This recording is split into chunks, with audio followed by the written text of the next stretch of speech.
Hello. Oh, thank you. Thank you. Good evening, everyone. It is such an honor and a privilege to be here with you tonight. I'm Laura Sparks. I'm the president of the Cooper Union for the Advancement of Science and Art, and I want to welcome you to the Great Hall. Before I begin, though, I'd love to welcome back several of our alumni who are here this week. This evening kicks off our reunion weekend, and it's just so fantastic to see so many of you back here. I hope you have an incredible weekend, and I look forward to seeing many of you throughout the weekend. If you're new to Cooper Union, you just saw a moment ago, we are among the nation's very best colleges and universities for students pursuing careers in art, architecture, and engineering. But more than that, this is a place where students and our academic community at large are really committed to questioning the status quo, to pushing boundaries, to really thinking about how we can envision a new and a better world and how each of them can contribute to it. Since the very beginning, more than 160 years ago, this Great Hall has been truly central to that mission. It's a landmark for public dialogue and social progress, a place where inventive, creative, and influential voices address the critical challenges facing our city, our nation, and the world at large. And often those conversations happen as part of free public programs like this one every year. I invite you to explore these conversations in an incredible digital archive that we have called Voices of the Great Hall. There's actually a QR code in your program that opens the archive for you. And once you're there, you can search nearly 3,000 entries to hear recordings and view documents related to the many great speakers who have addressed New York City audiences from this very special place. I want to express my deepest thanks to the board and the staff of the Robert David Lyon Gardiner Foundation for sharing the vision for celebrating the history of the Great Hall and for making both the archive and a new series of events, including tonight's program, possible. We're just incredibly grateful for the role that they play in preserving and celebrating the rich history of New York and celebrating the Great Hall as an important New York treasure. So let's take a look back for a moment. On February 17th, 2006, a program presented here by Nation Institute included two iconic voices that joined forces on this stage to challenge and inspire the collective consciousness of the Great Hall audience. Harry Belafonte, an exemplar of art and activism with an unwavering commitment to social justice, joined renowned author and novelist Walter Mosley for a conversation about Mr. Mosley's then latest book, Life Out of Context. For nearly 2 hours, the pair, who were clearly friends and fans of one another's work, shared their views on how a life out of context is about thinking and living outside the box, and an imperative for Black America in particular in the pursuit of justice and equality. Tonight, in tribute to the late, great Harry Belafonte, we asked Walter Mosley to return to the Great Hall to reflect on that evening and to reflect on his many experiences with his friend and colleague. This time, in conversation with another distinguished writer, New York Times critic-at-large Wesley Morris.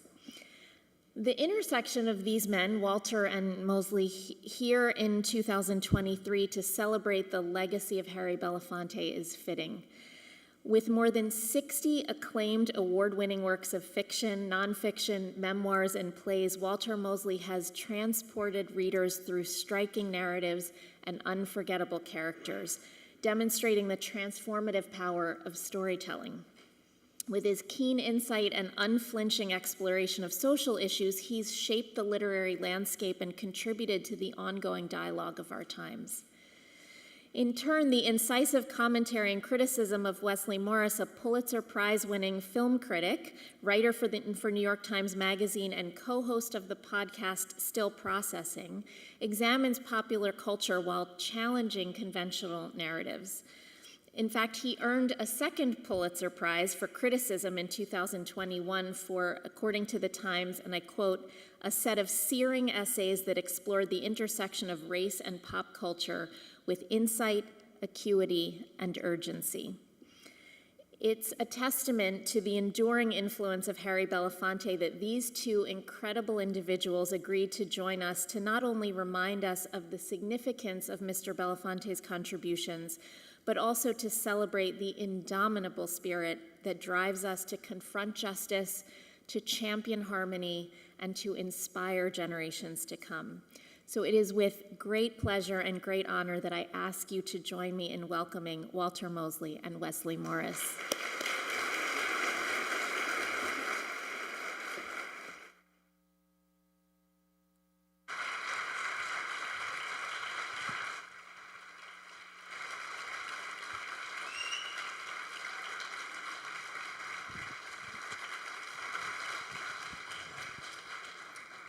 Is it raining yet? It is raining? Because when I came over here, I don't know when you got here, there was a giant wall of just gray that was just coming down from Harlem. Apparently it's here.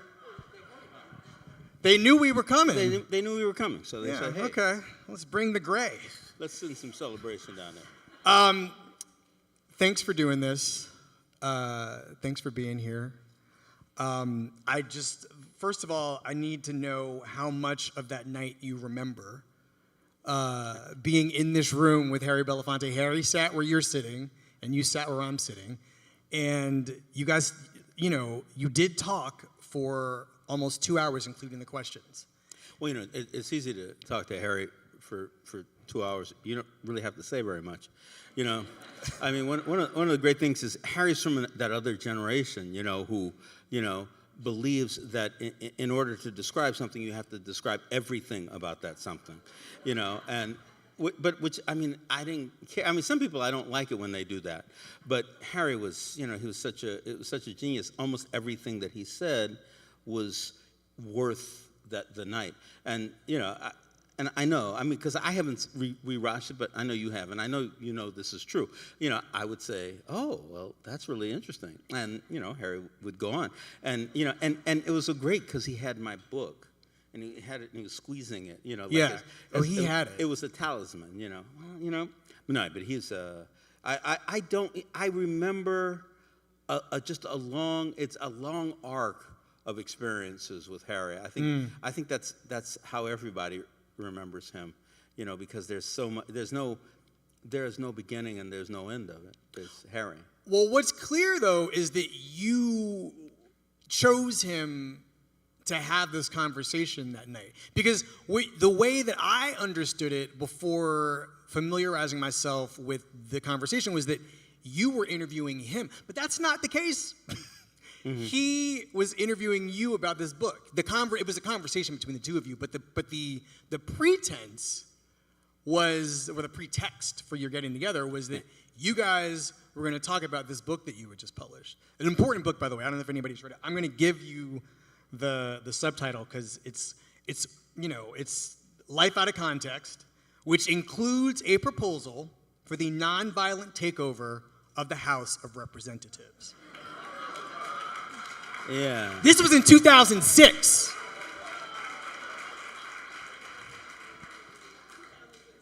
Well, the idea that you said a lot just then, but that's okay. The Harry, there was a few people, and we were all friends. Mm-hmm. You, Masakela, mm-hmm. Danny Glover, mm-hmm. Harry, right, and and I was a kind of a younger brother in that organization, and so we often interviewed each other. Like, for instance, one day Danny Glover said, "I need you to introduce me at this place, these people in some organization." And when we got there, I said, "So Harry, Danny, what's the introduction about?" He said, "The introduction's about me standing in front of those people so they can get them some money. That's what it's about."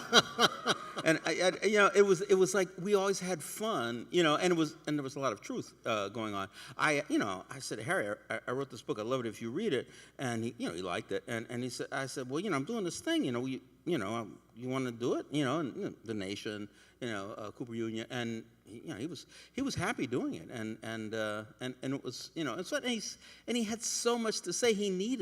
He actually needed places to be able to say these things, because I mean, he can say Deo all he wants, but at some point, I mean, and really, hopefully, as we talk about this, we can talk about, I mean, very important things about Harry that I think he didn't know, which I'm always shocked by. But well, I mean, sorry, what's an example? What's a genre of thing or a flavor of something about himself he didn't know? If you're talking about him, all right.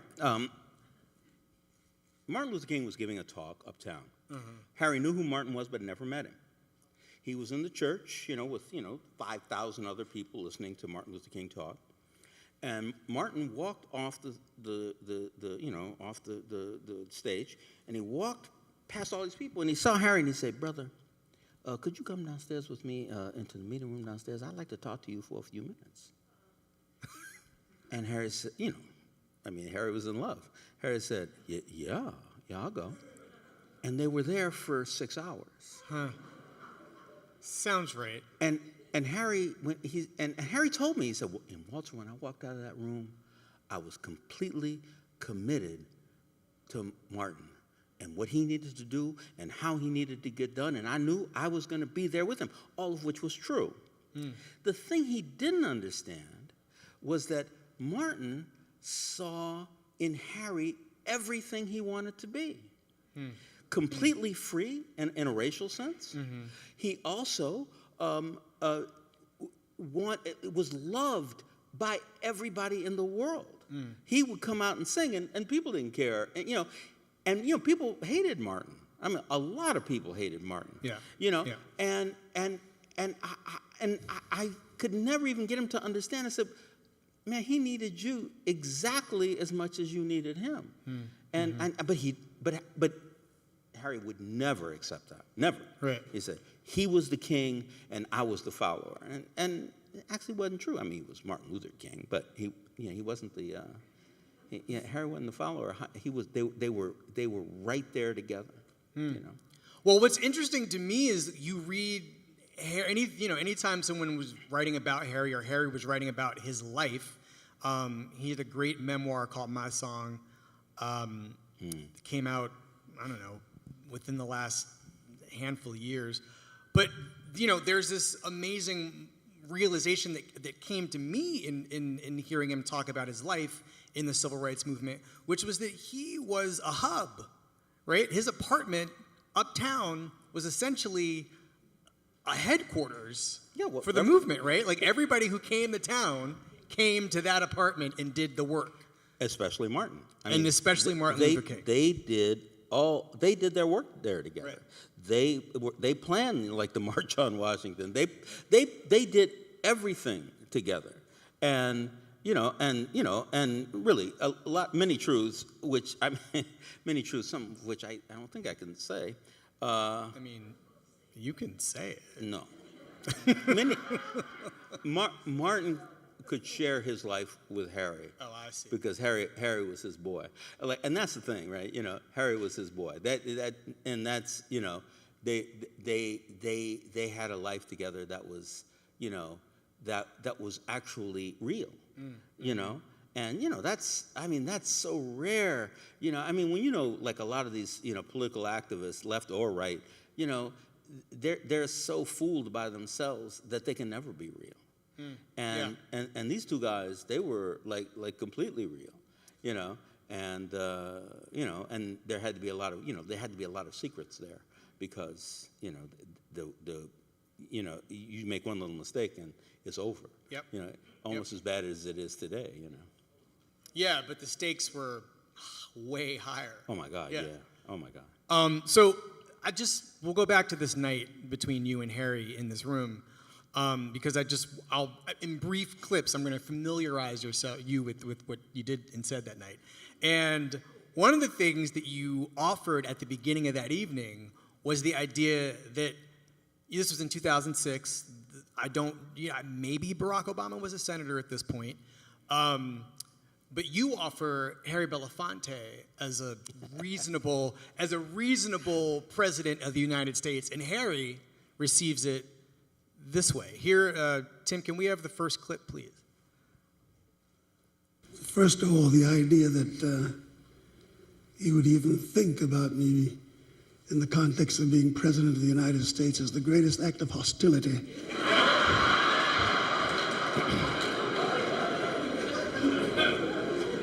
Better you than me. I don't know who would want to deal with this mess, except that we have to. Well,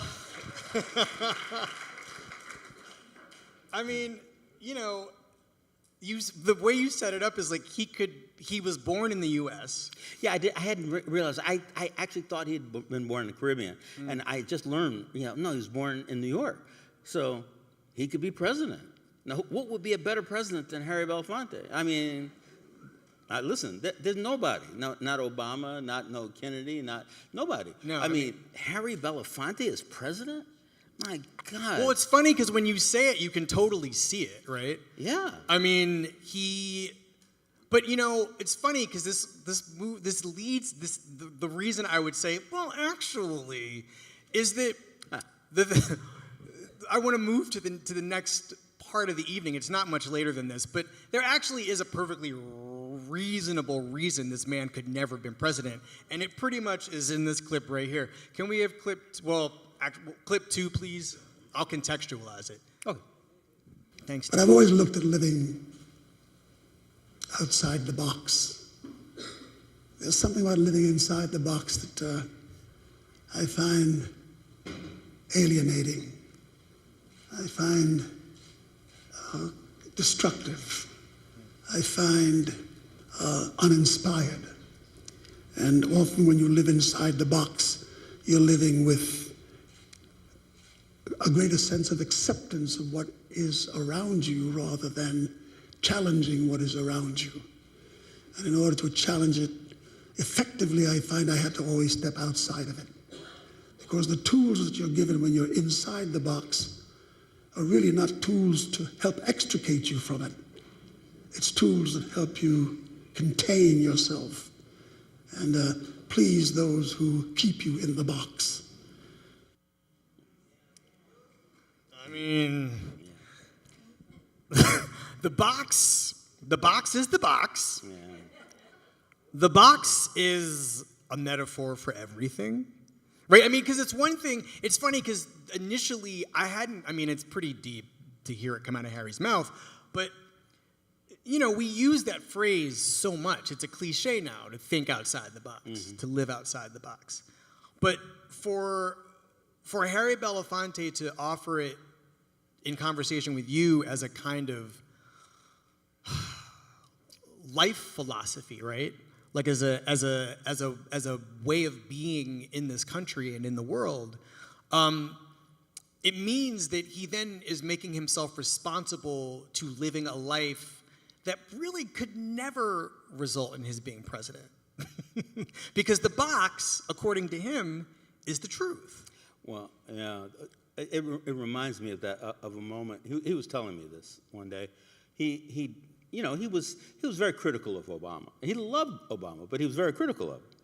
Mm-hmm. And one day they ran into each other, and Barack kind of tried to avoid Harry, but one day they ended up in the same place at the same time, and Barack said, Harry, when are you going to give me a break? And Harry, like not missing a beat, says to him, "What makes you think I'm not?"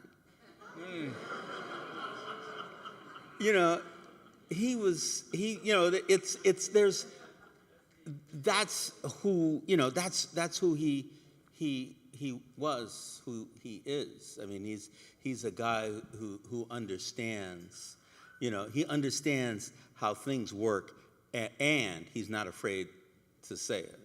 Like, right. That's the thing. Most people, Obama understood how things work, but he didn't say it. He couldn't. Right. I mean, he couldn't. Right. Well, yeah, maybe. We gave him a lot of rope or room to, y'all know he can't say this. That was a thing that we often said to each other about our frustrations at certain moments. But another outside the box, and there's outside the box, but then you think, not that I believe in the existence of white people, but there's like the box that these fantastical white people create, but there's another box, Harry and Sidney Poitier got together a couple $100,000 and put it in a satchel, and they got in a plane and they flew down to Mississippi. Oh, this story. To the freedom fighters. And they landed and they had this money in Mississippi for the freedom fighters in the 60s. And there's all these, farmers they said, well, we're here to protect you. He said, now out there's a lot of rednecks. They want to kill you. Now, and if they can't kill you, they're going to kill you. And Harry said, so what's going to happen? He's thinking they're going to get back on the plane or something. He said, that's okay, Mr. Belafonte. They know us. And they know in order to kill you, they're going to have to lose most of them. And that was just it, And like, that's if I were there, I'd say, man, I'm outside the box right here. And it's not comfortable. Like, a lot of people think outside the box is comfortable. Right, no. Harry's outside the box was like, oh my God, I might get killed. The box is safe. Yeah. The box is, a happy place. It can, for some of us, be the sunken place, which I'll get to in a second. But I actually want to think about this idea, because when he and Sidney went down there's this great story that Harry Belafonte likes to tell about this moment where they're roommates, basically, in this, I think it's a motel. They're in a motel room together. Harry's trying to sleep, and he can't sleep because he was hearing this weird breathing. There's somebody grunting. And he's like, what? Sidney, what are you doing? And he's like, I'm doing push-ups. And Harry's like, it's 2 o'clock in the morning. What are you doing push-ups for? He's like, I want to be ready for when these motherfuckers try to take us out. And Harry was like, that's my man. Sidney gonna get me out of a jam when it's time. I don't know. He might get out first, Yeah, I mean. Leave you there. But, I want to think about this box idea because, it really was the sort of guiding metaphor for the way you guys would continue to talk to each other that night. And I think the thing that is so interesting to me, and I'm wondering how you feel about this, is, I think that in some ways, one of the reasons Harry could never have been president, based on the way this country thinks about elected officials, and the way, campaigns are run, is that to be outside the box in the United States is essentially to be an iconoclast, right?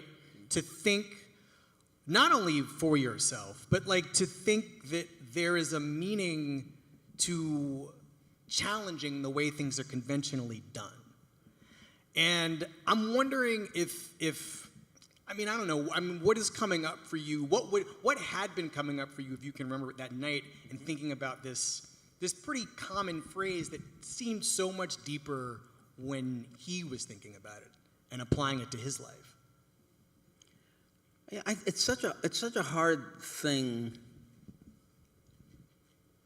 to address.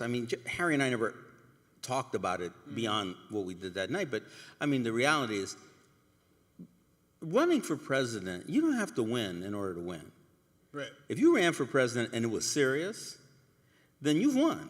You're always somebody else in that political realm. For me, that would have been really wonderful. I think that because Harry, all of a sudden, Harry would have been, the representative to Cuba, let's say, or Russia, or China, or Germany. Though I don't think the problem is Harry didn't want to live life like that, Right. and that that becomes the issue. But he had so much power.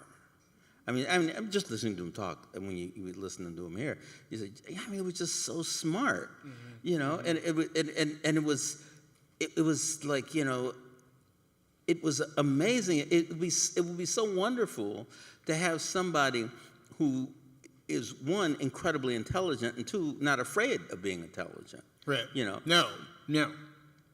But that's not who he was, and that's okay.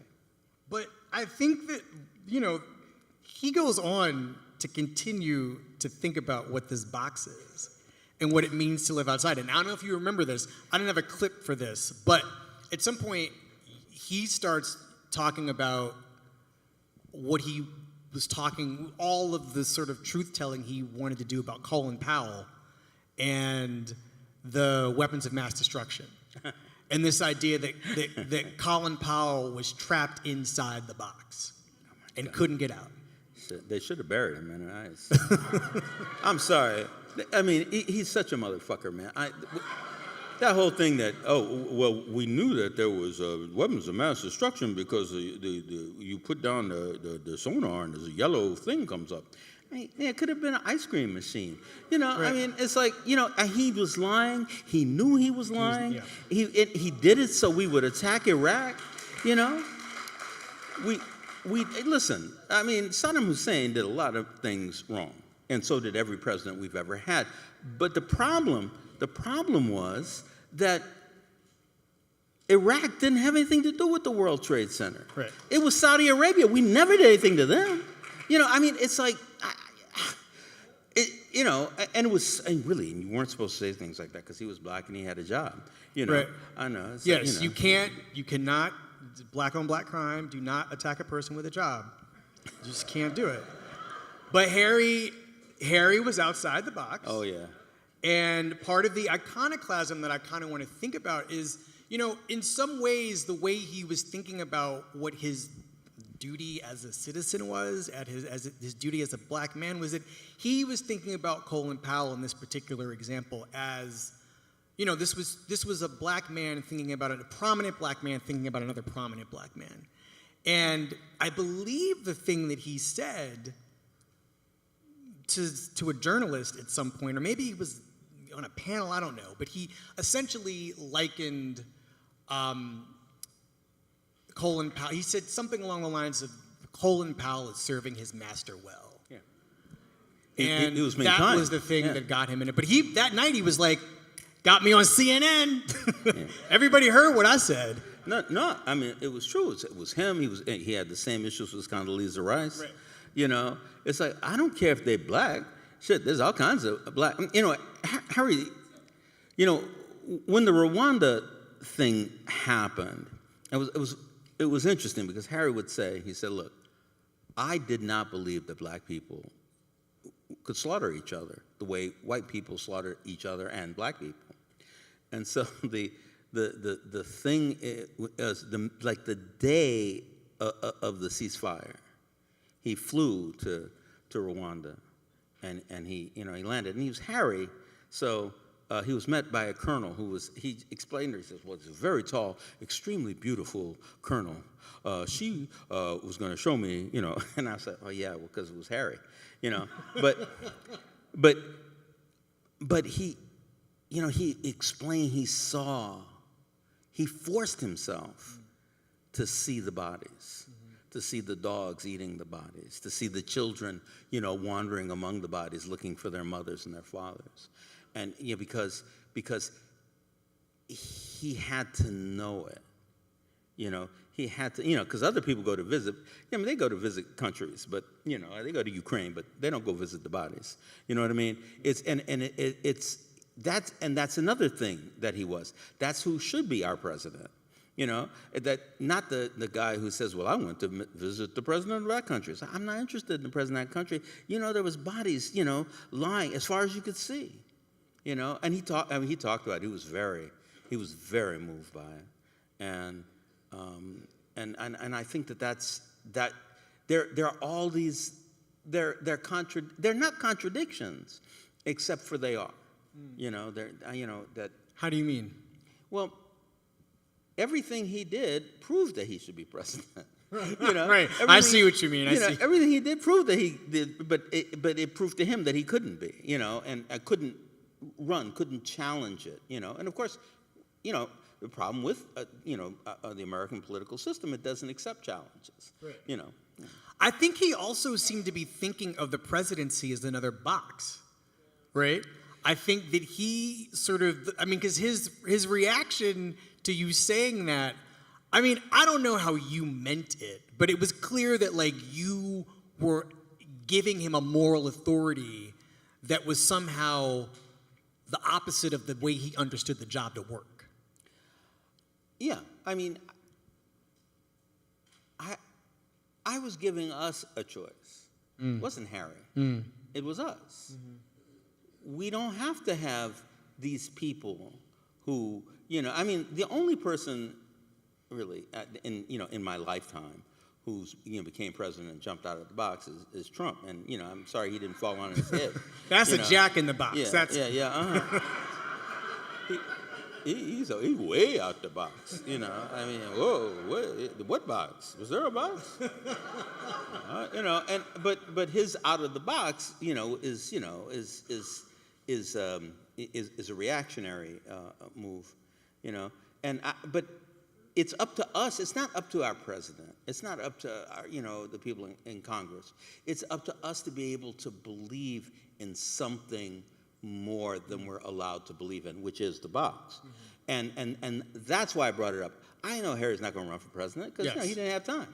But but if we thought, hey, that's who we could have, all these beautiful people around the world who who fight, the women in Iran, in Afghanistan, standing, up for themselves, and because it's important for them to stand for what's right, they take risks that, nobody running for president is going to take, I mean, and that's what, that's what you kind of have to love. You have to say, well, people like Martin, people like Malcolm, people who could actually, they could say, no, I'm out in the street with the people. I'm out in the fields where all the dead people and dogs and babies are. I mean, that to me is what I was trying. I think I was trying to say. Somebody could be you for us. Yeah, well, that's a great way to put it. I think I'd like to show.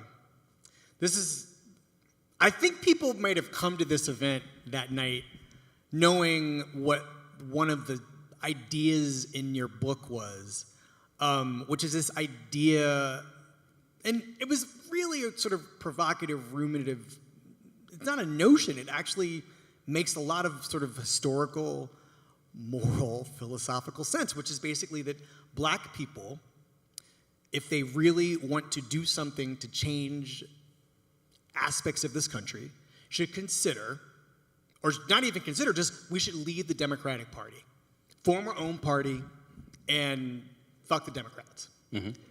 And at some point, this comes up, Harry brings it up in your conversation. This is clip 3, Tim.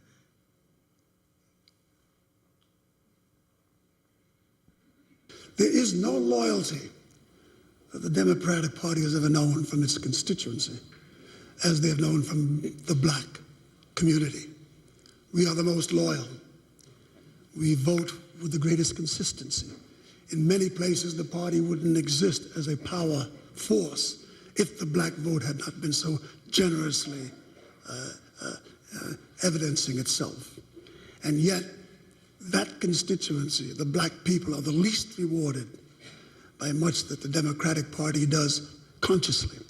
It doesn't really reach into the pain and into the relief of its black constituents until it is profitable. So I will just follow that up by saying he goes on to think about, present this notion of America as a plantation. And how, with that sort of framework, whose role, who is filling which roles in that metaphor. And I guess the thing to think about now, these many years later is, some things that have happened since 2006. There is a Black Lives Matter movement. We've had 8 years of a black presidency and then 4 years of a toxic allergic reaction to that presidency. There are more people in the more black people in the House of Representatives than ever in the history of this country, or there had been. I think there still might be. And there has been a sort of conscious, especially if you want to think about 2020 as being a sort of national historical flashpoint in the way we at least think about the systems by which the country has operated with respect to the way it's treated white people or treated black people on white people's behalf. Treated so-called white people. Yes, so-called, yes. Soi-disant white people. The thing that I'm sort of wondering from your perspective is anything different enough to warrant not necessarily a reconsideration of your idea, but is it more necessary, do you think, now in 2023 than when you were proposing this idea in 2006? I think that it's still worth thinking about. Mm-hmm. It's still worth thinking about who we are, rather than, in a totality, rather than what we have to give up just to get a little bit. I mean, like the NRA doesn't care about if they're a majority. They're the NRA. That if and corporations, my God, they don't. They just say, well, shoot, there are very few of us, but we run the country, and they do. So I think that if you could get any group of people, Black Lives Matter being a really kind of wonderful example, to say, listen, we're not part of you. This is what we want, and if you want our vote, you got to do what we want. We want some AR-15s, so fuck you, man, and it's like, I mean, really, honestly, I said, well, yeah, 13-year-old children should have AR-15s, and the country's completely fine. Congress saying, okay, well, they can, yeah, with bullets, soft bullets, and I'm like, huh? I mean, we could have incredible power, but we'll hold back. Most Americans hold back. And Harry, he's out the box. He don't hold back. And that's why he's the example. Right. And a beautiful example. And I think that's what Martin Luther King saw when he said, "Hey, I'm gonna stick with this dude right here. He know what he's talking about." I think the thing that sort of one of the ideas. I mean, I know you guys had this relationship before the book had come out, but I think that there was something about the bracing character, and that book is a journey book, right? It's not a Jeremiad. It is not a treatise. Mm-hmm. It is not a rant. It is you going and asking yourself these really important, personally existential questions that lead, as a black person, to these questions about who we should be in this country. And I think that there was, I want to believe that the thing that drew Harry to the book is the same thing that drew everybody who read that book to it, which is, or like the thing that they got out of it that they didn't necessarily know they were going to get, which was that this is not an answer for you. You've no solution. Yeah. This is a proposition. Yeah, it's a dialogue, right? I mean, and that's what we should all we should all be part of that dialogue. Yeah, absolutely. And I think, I don't know, there's something about he just seemed to light up at the prospect of what, I don't have a clip of this, but I mean, he really seemed thrilled by just the presentation, because this is actually during a time in 2006 when George Bush was still president. Yeah. And this is, there's a real consideration about what black people ought to be doing to, Katrina's happened. Like, what is in our interest as a people with respect to the presidency? And that then leads to this other question that comes up during your conversation. And he's thinking about, this is a conversation you've moved on to thinking about Martin Luther King. And something that he said to Harry not too long before he died or was assassinated. Tim, this is clip number 4. Number 4. The last thing Dr. King ever said to me when we were standing in my home before he had to go down to Memphis, it was the end of a very long day. And we had a lot of strategizing to do as we'd always done, and who would be doing what, and did the White House did they get our memo and our information with Justice Department? There's a lot of stuff. It was a war room. And at the end of the day, and we've done all the things we had to do, he looked quite provoked. And I asked him what was the matter, and he says, Harry, we've worked hard and long to get rid of all these oppressions, and we've worked hard for integration, as I think we should have. But I've come to the conclusion that in this integration, we're really integrating into a burning house. Now, I should say, he says that that's what Martin Luther King said, and then he goes on to then ask, well, okay, but you've done all this work to get us into this burning house. What does that make us?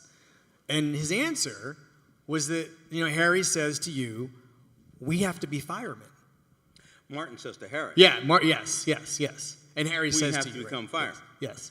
And that is like, it's completely the opposite of, I want my freedom, boss.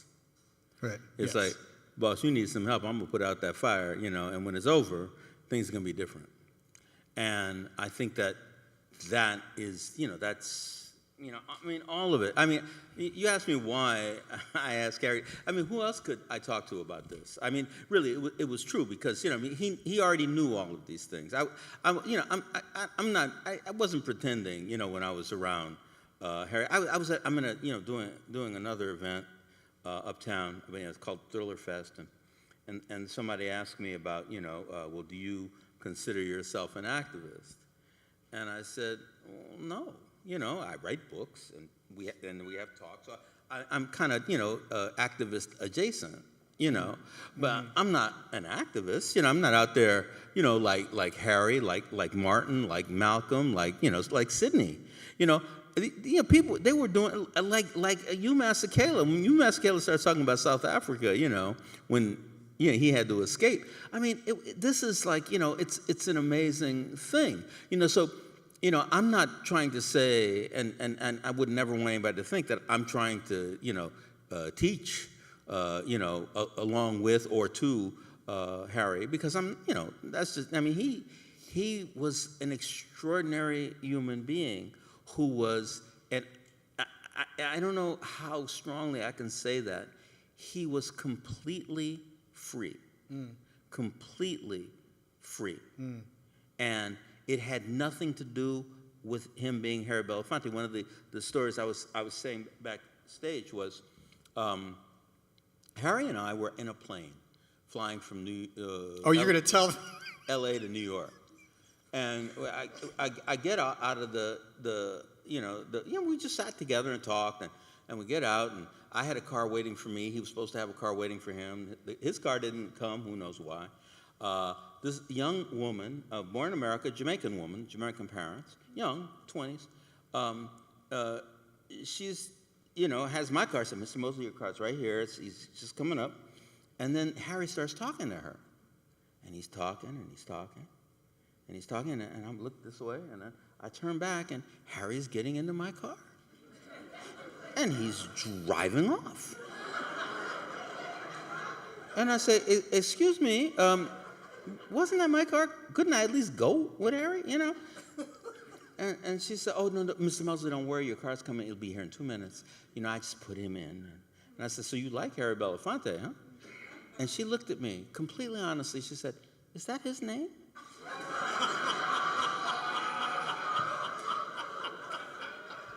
And I was like, oh my God, I've been mistaken this whole time. I'm thinking that Harry has all this because of his music, because of his performance, because of his wealth, because of his friends. No, it's because he's Harry. Harry was an amazing human being.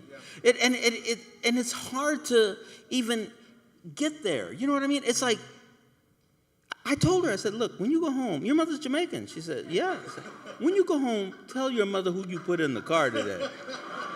She said, you think she knows who he is? You know, I mean, honestly, you don't meet many people like that in life. Yeah. In life. You know, and I've known some really powerful, wonderful, extraordinary people, but very few. I mean, much less than a handful like Harry. You know, he was just an amazing man, you know, and a beautiful man, and somebody, if you looked at it right, could make this world better. Well, I kind of want to think about, I have a kind of supposition for you. Because I was trying to think about how, like, an alternative version of his life. And I think that there's a moment at the beginning of his acting career. You know, he and Sidney and Ruby Dee and Ossie Davis, they all, and you know, Ivan Dixon and a handful of other actors, they all sort of came up together. And, you know, how it works, I mean, it still kind of works this way a little bit. There can only be one. And they chose Sidney.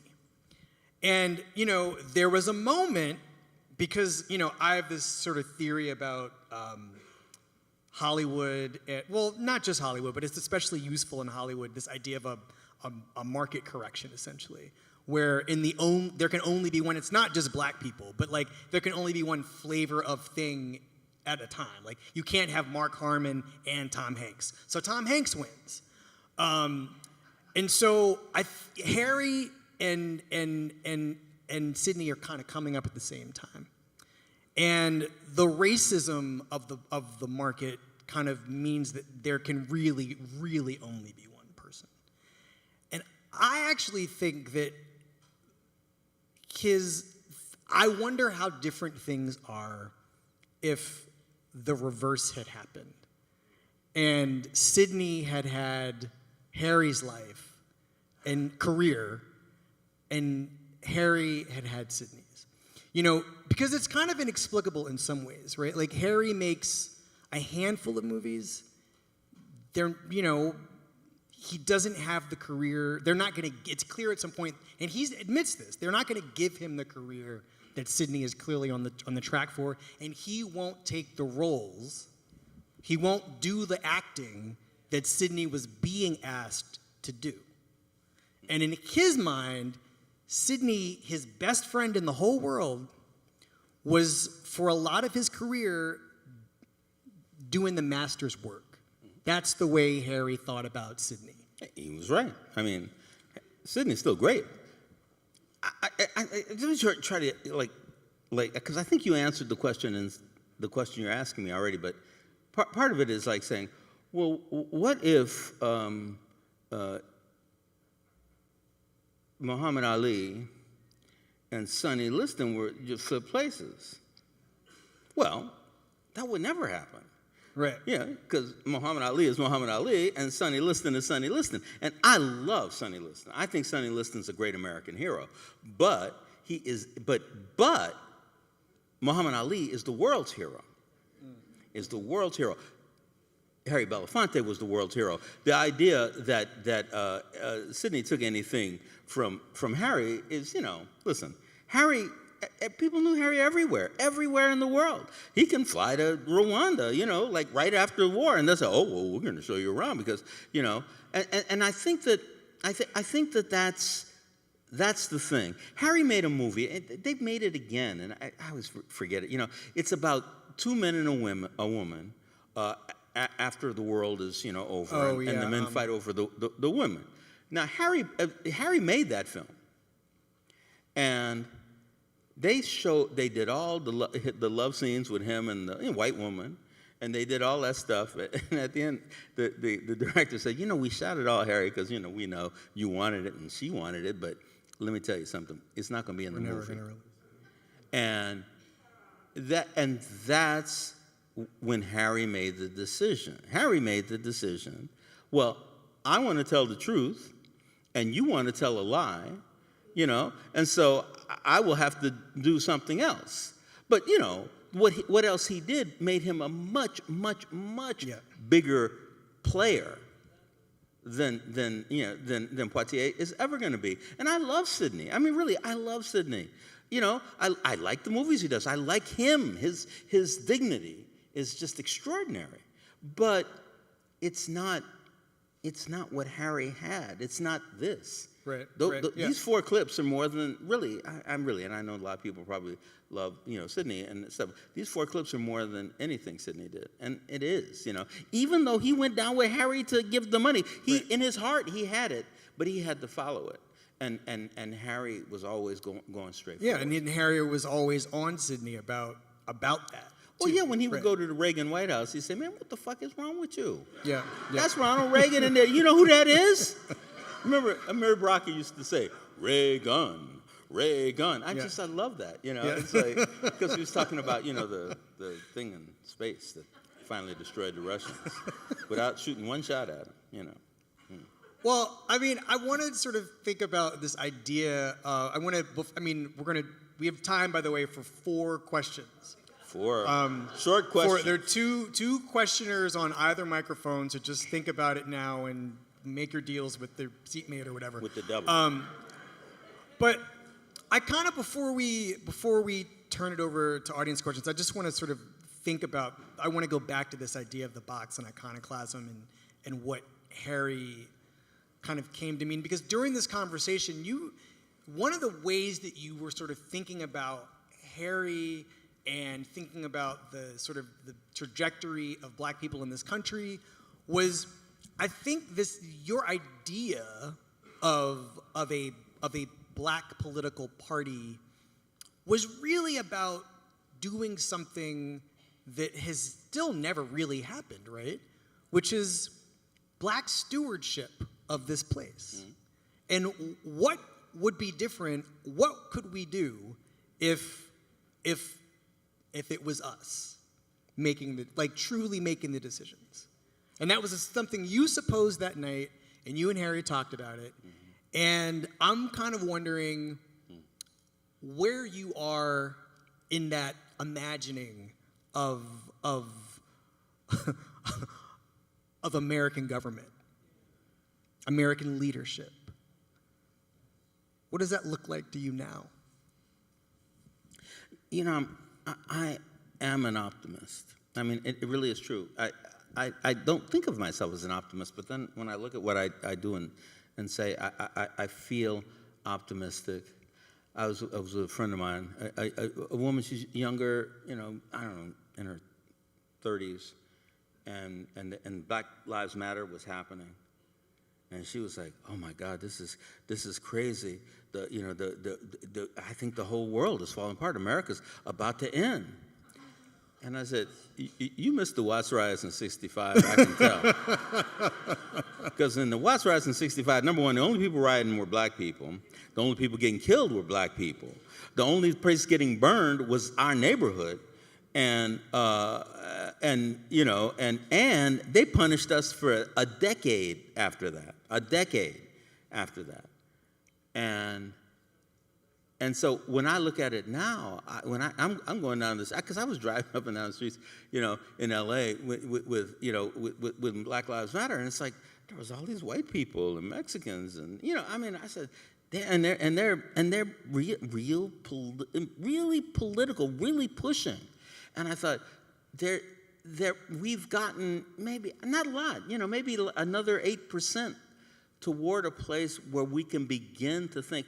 All we have to do is convince our so-called white brothers that it's not our fault that corporate America has hobbled and paralyzed them. Mm-hmm. If once they understand and say, "Oh, you mean we're now in the same place, so if we work together, then things will get better." And that's true. And I think Harry knew that.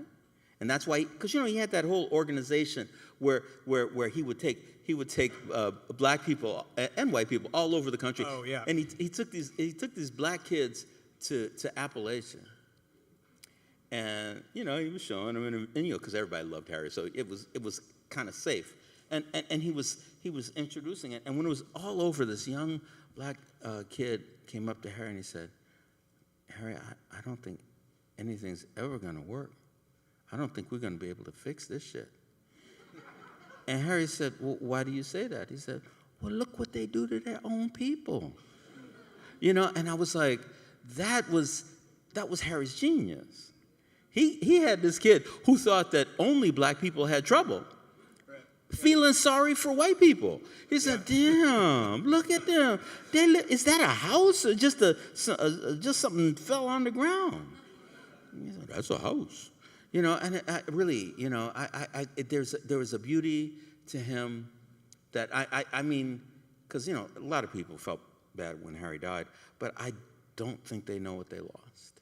I just don't think that many people have even the slightest idea of what they lost when he died. It was momentous, but nobody knew what happened. I agree. All right, Walter, our work here is done. Our work is done. But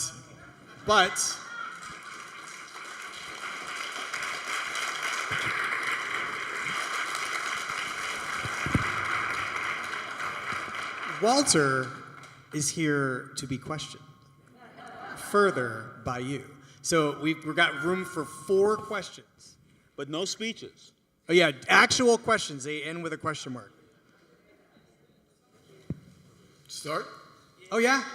So if you had Harry and Sydney here today, what would you ask them, or what would you like them to ask you?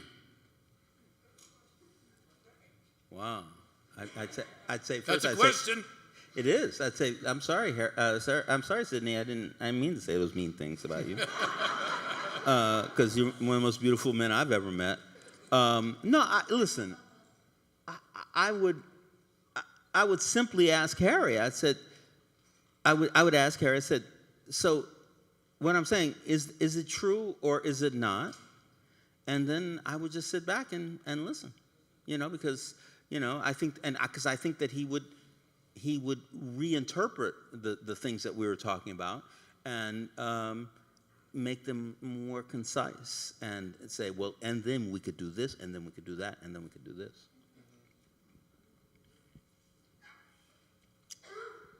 Hello. I was wondering, since we are in this amazing place right now, at the Great Hall, where Frederick Douglass spoke, I was wondering if you ever talked with Harry about Frederick Douglass and his impact on the country. No, I never did. But Harry had a crazy thing. He collected personal letters from everybody. From everybody. He had a letter that Frederick Douglass wrote. He had things that Whitman had written. He had things, where, it was like everybody. And really, when I say letters, hundreds of them. They're at the Schomburg now, right? Aren't they? Huh? I think they're at the Schomburg now. Yeah. Well, I hope they're doing well with them. They should be at the Cooper Union. But anyway, so Harry's sense of history was exceptionally personal. So he studied us. He had letters from W.B. Du Bois and from Booker T. Washington, and really, I'm only mentioning men, but there are lots of women. I mean, it was amazing, from anarchists, and I was always so impressed by it because history is not some dry thing that's out there somewhere. It's living people who said things, who did things, who felt things. And he collected that. Hi. Hello. Okay. Look. By the way, I got something for each of y'all for later. But here's the question. Harry Belafonte risked something because he saw something was wrong. He risked his life. He risked his career. He risked comfort. Today, they are dragging the world to hell. There is much more on the line, in my opinion, today.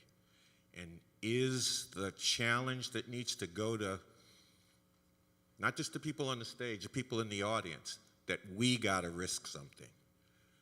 We got to put something on the line. I mean, and I think it'll take a revolution. I handed some of this out to people. I got more of it. But that's my question. Is that the challenge that we face today? And what would you say to that? Did you have something to say? I definitely have something to say, but I was wondering. I mean, Walter, they came to see you. I mean, come on. I actually didn't know Walter was going to be here. I came because it was about Harry. All right. Well, And then I'm glad to see that Walter's here.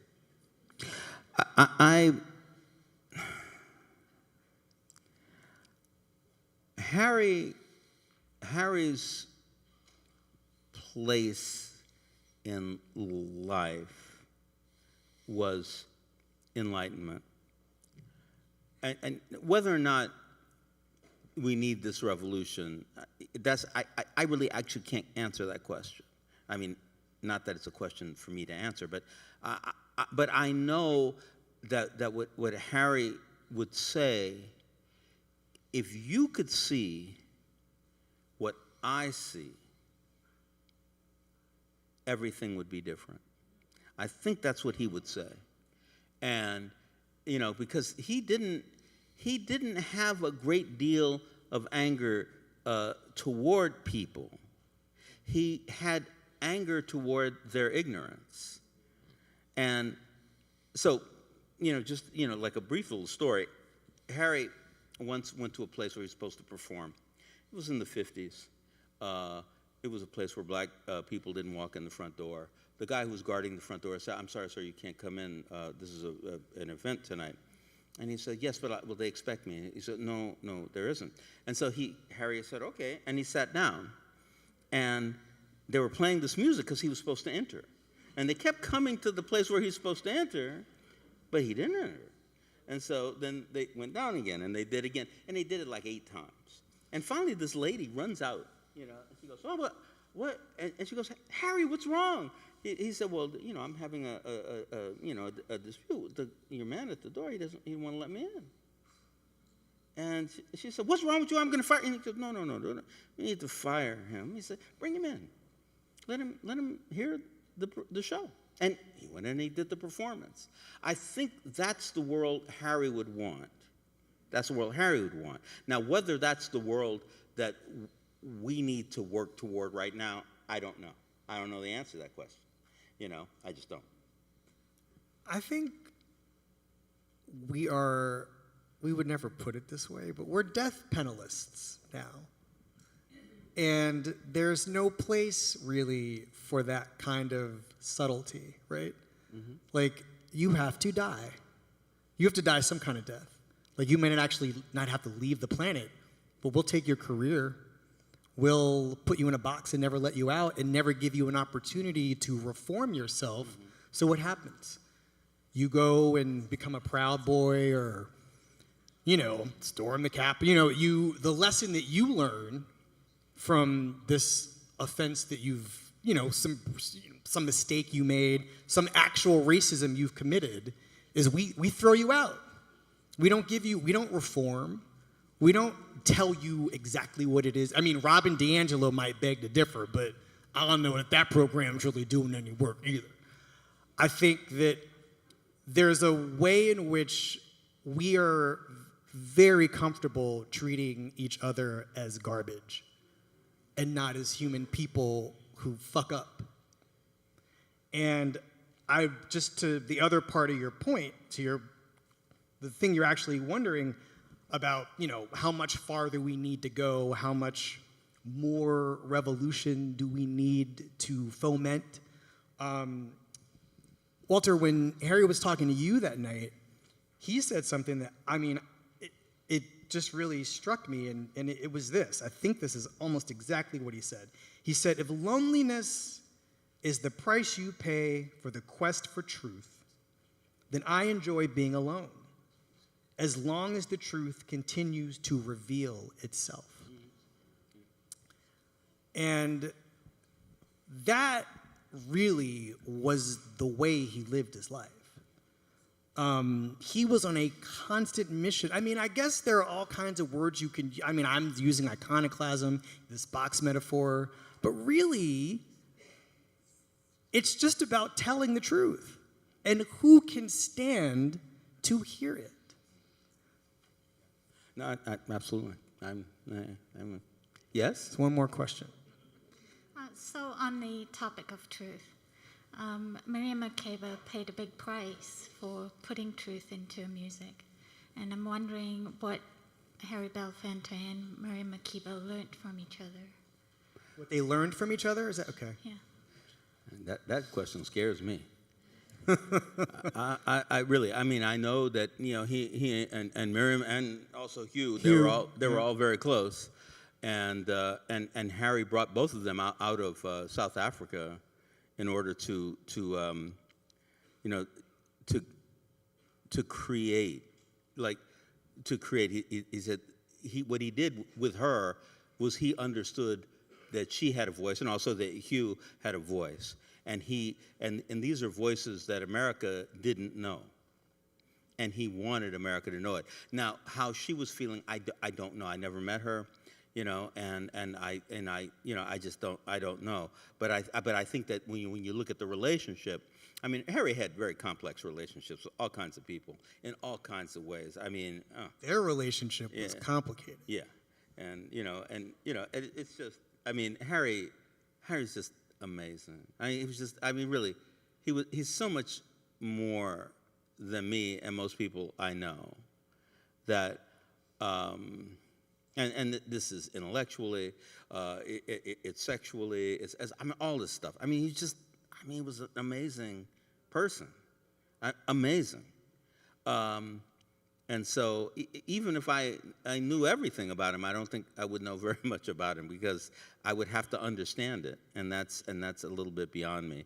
But I do know that, you know, at the simplest level, in my understanding, he was continually trying to open the doors and say, here, listen to this. Here, watch this. Here something I experienced. And I think Miriam Makeba was part of that, you know, but I don't know more than that. Can I ask a question? I'm sorry. What influenced me the most was the joy of his music. One main thing, just the joy of his music. What was his major music influence? You know, that's a great question. I mean, I know it culturally that, you know, it was the Caribbean, you know, and I know that when he brought Masekela here, his whole thing was to transcribe all of this historical music, and I think that was a really big part of his life. And you could be just happy with his music. I think that he wasn't just happy with his music. I mean, he was so political. You know, We Are the World, right? Is him saying, well, there's music, but there's also people. Things we can do with the music, yeah. And so, well, anyway, guys, thank you. Thanks, Thanks everybody. Thanks for coming. Thank you, Walter. Yep. Thank you, Harry. Thanks for coming. This land is my land, from California to the New York Island.